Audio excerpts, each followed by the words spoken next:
அதே மாதிரி மதீனாவுக்கு எப்போ போனாங்களோ அப்போவே அவங்களுக்கு என்ன ஆயிடுச்சு, பொருளாதாரம் என்ன ஆயிடுச்சு, சுருக்கப்பட்டுருச்சு. அவங்களுக்கு பொருளாதாரமே இல்லை மதீனாவுக்கு போனோடனே. எந்த அளவுக்கு அப்படி ஆகிட்டாங்க அப்படின்னா, ஒரு முறை ரசூல் ஸல்லல்லாஹு அலைஹி வஸல்லம் என்ன பண்ணுறாங்கன்னா, வீட்டுக்கு வராங்க.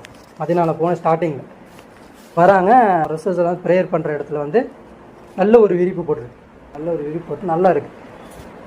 அப்போது ஆயிஷா ரலியல்லாஹு கூப்பிட்டு கேட்குறாங்க, என்ன இது அப்படின்னு கேட்குறாங்க. கேட்டால் சொல்கிறாங்க, இந்த மாதிரி வந்து இந்த மாதிரி ஒருத்தன் வந்தாங்க, ஒரு பெண்மணி வந்தாங்க, கிழிஞ்ச இதெல்லாம் போட்டு இருந்தது, அவங்க அனுதாபப்பட்டாங்க. இந்த மாதிரி ரசூலுல்லாஹி ஸல்லல்லாஹு இப்படி இருக்கிறாங்களே, இது எனக்கு பிடிக்கல, நான் ஒன்று கொண்டு வந்து கொடுக்குறேன், இதை வச்சுக்கோங்க அப்படின்னு சொல்லிட்டு கொண்டு வந்து கொடுத்தாங்க. அதை நாங்கள் வாங்கி போட்டிருக்கோம், நல்லா இருக்குது அப்படின்னா. ரசூலுல்லாஹி சொல்கிறாங்க, அவங்க வந்து எனக்கு வந்து இனாமாக கொடுத்துருக்காங்கன்னா, கிஃப்டாக கொடுத்துருந்தாங்கன்னா நான் வச்சுருப்பேன். அனுதாபப்பட்டிருக்கிறாங்க, அனுதாபம் எனக்கு என்ன ஆகாது, இது அவங்கள்ட்டே கொடுத்துருங்க அப்படின்றாங்க. அப்போ போய் கொண்டு போய் கொடுக்குறாங்க. அப்போ ரசூல் ஸல்லல்லாஹு அலைஹி வஸல்லம் சொல்கிறாங்க, என்ன சொல்கிறாங்க தெரியுமா, ஆயிஷாவே அல்லாஹ் நாடி இருந்தான். எப்படி அல்லாஹ் நாடி இருந்தான், உஹுது மலையே எனக்கு தங்கமாக மாற்றி என் வீட்டுக்கு கொண்டு வந்து வச்சுருப்பான். எதை சொல்கிறாங்க, உஹுது மலையை தங்கமாக மாற்றி அது எப்படி வருமா, இவர் போய் உடச்சி எடுத்துகிட்டு வர வேண்டியதில்லை, அது வீட்டுக்கே வந்துடும். என்ன சொல்கிறாங்க, உஹுது மலையை தங்கமாக்கி அதை என் வீட்டுக்கு கொண்டு வந்து வச்சுருப்பான்லா.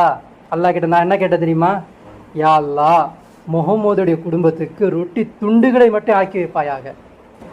என்ன சொல்கிறாங்க ஆயிஷா ரலியல்லாஹு, ரொட்டி கூட கிடையாது, முழு ரொட்டி கூட கிடையாது, என்ன கேட்டாங்களா, ரொட்டி துண்டுகளை எங்களுக்கு ஆக்கி வைப்பாயாகன்னு நான் கேட்டேன் அப்படின்றான். இன்னொரு சம்பவத்தில் அதே ஆயிஷா ரலியல்லாஹு சொல்கிறாங்க, மக்காவில் உத்ஹா என்ற ஒரு பகுதி இருக்குது, அந்த பகுதியை தங்கமாக ஆக்கி தரட்டுமா என்று அல்லாஹ் என்கிட்ட கேட்டான். மழை இல்லை, இப்போ ஒரு பகுதி, ஒரு ஊர், அதை காட்டி எல்லாம் சொல்கிறேன், இந்த ஊரை உங்களுக்கு என்ன ஆக்கிறேன், தங்கமாக ஆக்கி தந்துட்டுமான்னு எல்லாம் கேட்டான் என்கிட்ட. நான் சொன்னேன், இல்லை இல்லை யா ரப்பி, இல்லை, நான் உன்கிட்ட எப்படியா இருக்கணும், பசியோடு இருக்க ஆசைப்பட்றேன். ஒரு நாள் சாப்பிடுவேன், ஒரு நாள் நான் சாப்பிடுவேன், நான் வயிறாக சாப்பிட்டா உனக்கு நான் என்ன பண்ணுவேன், நன்றி செலுத்துகிறேன் யா அல்லாஹ். நான் பசியோடு இருந்தால் உன் ஞாபகத்தோடு உன்னிடமே பணிந்து இருக்கிறேன் யா அல்லாஹ்.